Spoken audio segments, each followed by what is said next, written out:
అందరికీ ప్రభు అయిన యేసుక్రీస్తు నామములో వందనములు శుభాలు తెలియజేసుకుంటున్నాను. ఈరోజు ప్రత్యేకంగా కింగ్ జాన్సన్ విక్టర్ గారి జన్మదినం సందర్భంగా ఈ సందేశాన్ని మీకు నేను పంపిస్తున్నాను. నిజంగా ఆయన మనకు దూరం అయినప్పటికీ ఆయన జ్ఞాపకాలు నేటికి మన మదిలో మెదులుతూనే ఉన్నాయి. ఆయన రాసిన పాటలు, ఆయన క్రైస్తవ ప్రపంచానికి అందించిన ఒక గిఫ్ట్, పాటలకి వీడియో క్లిప్లు జత చేసి ప్రపంచానికి ఆయన అందించాడు. మొట్టమొదటిగా పాటలకి వీడియో క్లిప్లు జోడించి సమాజానికి అందించిన ఘనత కింగ్ జాన్సన్ విక్టర్ గారికి దక్కుతుంది. బైబిల్ ఓపెన్ యూనివర్సిటీ ఇండియా ఇంటర్నేషనల్కి దక్కుతుంది. వారు రాసిన పాటలు, వారు చేసిన ప్రసంగాలు, ముఖ్యంగా ఆయన ప్రసంగ వాగ్దాటితో అనేక మందిని ఆకట్టుకోవటం, ప్రసంగం చేసేటప్పుడు నిజంగా కింగ్లా సింహంలా కనిపించే ఆయన స్టేజీ దిగొస్తే, ప్రసంగం అయిన తర్వాత దేవుని మాటలు చెప్పడం అయిన తర్వాత స్టేజీ దిగొస్తే చిన్నపిల్లాడి మనస్తత్వం అలా కనిపించే ఒక గొప్ప వ్యక్తిత్వం ఉన్నటువంటి వ్యక్తి కింగ్ జాన్సన్ విక్టర్ గారు. ఆయన జన్మదినం ఈరోజు.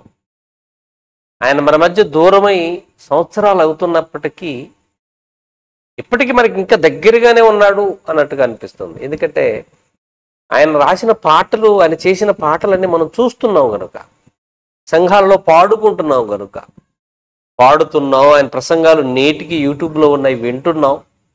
ఆయన మన మధ్య తిరిగినటువంటి ఆ మంచి చక్కని ఆ సందర్భాలు ఇప్పటికీ మన మదిలో మెదులుతూనే ఉన్నాయి. ప్రేమ దేవుని పాడ నిజంగా క్రైస్తవ ప్రపంచానికి ఒక మాదిరి చూపించాడు పాటలు రచించడంలో.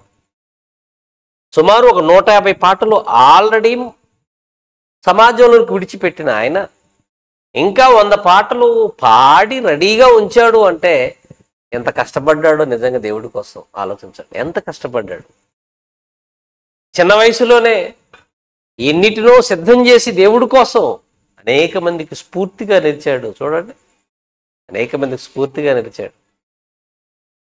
ఆయన చనిపోయినా, మన మధ్య లేకపోయినా, ఆయన వారసులుగా పాటలు రాసేవారు, పాటలు చేసేవారు. ఆయన వారసులైన వారు ఎప్పుడు సమాజంలో చూడండి, ఎక్కడ అన్ని చోట్ల, హైదరాబాద్ కానివ్వండి, ఇటు ఖమ్మం కానివ్వండి, బైబిల్ యూనివర్సిటీలో అనేక మంది ప్రిన్సిపల్స్ రచించి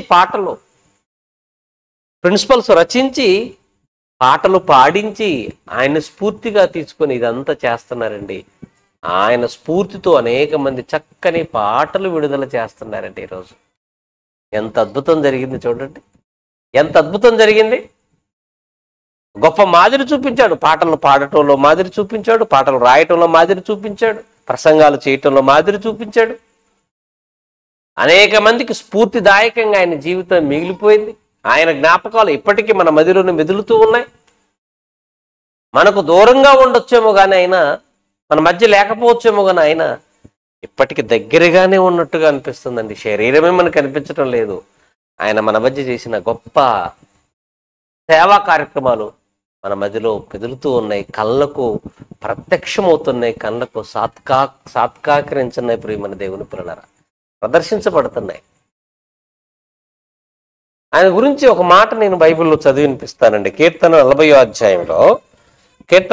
అధ్యాయం మనం చూస్తున్నప్పుడు 3వ వచనంలో, తనకు స్తోత్ర రూపమగు కొత్త గీతము మన దేవుడు నా నోట నుంచెను అని కీర్తనకారుడు దావీదు గారు అంటున్నాడండి. తనకు స్తోత్ర రూపమగు కొత్త గీతమును మన దేవుడు నా నోట ఉంచెను అంటున్నాడండి. నిజమే, దావీదు గారి నోట తనకు స్తోత్ర రూపమగు కొత్త గీతాన్ని ఉంచాడు అని అంటున్నాడు. అని కింద మరొక మాట అంటున్నాడు, అనేకులు దానిని చూచి భయభక్తులు కలిగి యెహోవా యందు నమ్మిక ఉంచెదరు. అనేకులు చూచి, ఏవండి, పాటను వింటారా చూస్తారా? మీరు చెప్పండి, పాటను వింటారా చూస్తారా? ఎవరైనా పాట పాడితే వింటారు. కానీ దేవుడు తన గ్రంథంలో ఏమని రాశాడు చూడండి, అనేకులు దానిని చూచి, ఆ కొత్త గీతమును చూచి భయభక్తులు కలిగి, యెహోవా యందు భయభక్తులు కలిగి నమ్మిక ఉంచెదరు అన్నాడు. చూడండి, నిజమే. పాట రాయటం, పాడించటం, దానికి వీడియో క్లిప్పులు జోడించి తెర మీద చూపించటం, ఆయనకు స్తోత్ర రూపం ఒక కొత్త గీతమును చూచెదరు అన్న మాట చూడండి, ఇప్పుడు నిజంగా కనిపిస్తుంది, కళ్ళకు కట్టినట్టుగా కనిపిస్తుంది. పాటను వినటమే కాదు, చూస్తున్నాం, వాస్తవ దృశ్యాలతో మనం చూస్తున్నాం. ఈ వరవడిని సృష్టించింది కింగ్ జాన్సన్ విక్టర్ గారేనండి. ఈ వరవడిని సృష్టించిన వాడు ఆయనే.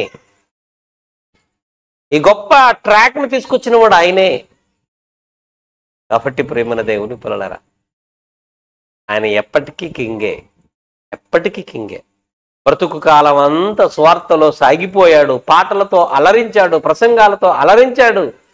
ఆయన గుణాతిశయాలు ప్రచురపరిచాడు గనుక ఏర్పరచబడిన రాజు యాజకుడు, ఎప్పటికీ రాజే. ఎప్పటికీ సువార్తలో సాగినంత కాలం ఎప్పటికీ రాజే. ఆయన మన మధ్య లేడు, ఇప్పుడు రాజుగా తన పాత్రను పోషించి వెళ్ళిపోయాడు. కాబట్టి ప్రేమన దేవుని పిల్లలరా, ఎంత గొప్ప పరిచయం చేశాడు. ఆయన పుట్టినరోజు సందర్భంగా మరి మాటలు నేను అందిస్తున్నాను. ఏమండి, చాలా మందికి ఆయన ఎంత ప్రేమ కలిగిన వాడో తెలియదు. చూస్తానికి చిన్నపిల్లాడి మనస్తత్వంలో కనపడతాం. ఎంత ప్రేమ! ఆపదలో ఉన్నవారిని ఆదుకోవటం, కష్టంలో ఉన్న వారికి డబ్బులు ఇవ్వటం, ఇలాంటిది కూడా పర్సనల్గా ఆయనకి అటాచ్మెంట్ ఉన్న వాళ్ళకి తెలుసండి ఆయన గురించి. కాబట్టి ఆయన జ్ఞాపకాలు నేటికి మన మధ్యలోనే ఉన్నాయి. ఆయన మర్చిపోలేము మనం. మన బ్రతుకు కాలం అంతా ఆయనకి కూడా మన గుండెల్లో అంత చోటు ఉంటుంది.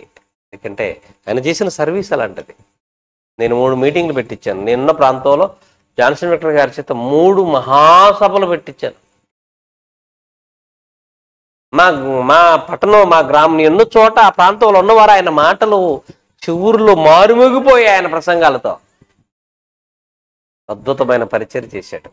కాబట్టి నీతిమంతులు ఎప్పటికీ జ్ఞాపకంలో ఉంటారు.